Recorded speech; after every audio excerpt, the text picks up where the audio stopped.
21 mois de guerre à Gaza. Et depuis le début de la semaine, une nouvelle intensification des frappes israéliennes sur l'enclave palestinienne. La Croix-Rouge s'en alarme et parle de dizaines de morts ces 36 dernières heures. De son côté, l'armée israélienne dit avoir visé 140 cibles terroristes. Mais même dans ses propres rangs, désormais, des voix se font entendre publiquement contre la conduite de la guerre. À l'image de cet ex-soldat réserviste qu'a rencontré notre envoyé spécial Erwan Chassin. Les 270 jours qu'il a passés à Gaza en tant qu'officier réserviste, pilote de char, semble l'avoir fracturé.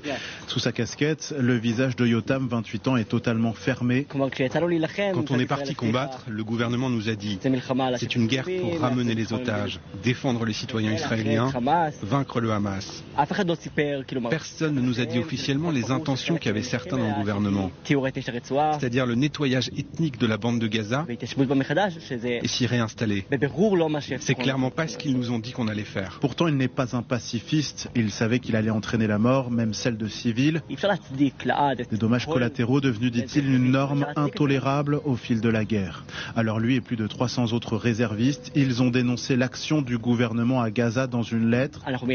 On représente une très grande partie des soldats qui sont à Gaza aujourd'hui et certainement la majorité des Israéliens. Personnellement, je sens que le gouvernement m'a trahi. C'est pour ça que c'est important pour moi de parler, parce que quelqu'un doit les arrêter. Aujourd'hui, il a été viré de l'armée à cause de cet engagement. Bien sûr que personnellement, je suis soulagé de ne plus y être. Mais cette guerre me hante. Yotam explique que la défiance est si grande que le gouvernement craint un soulèvement de l'armée.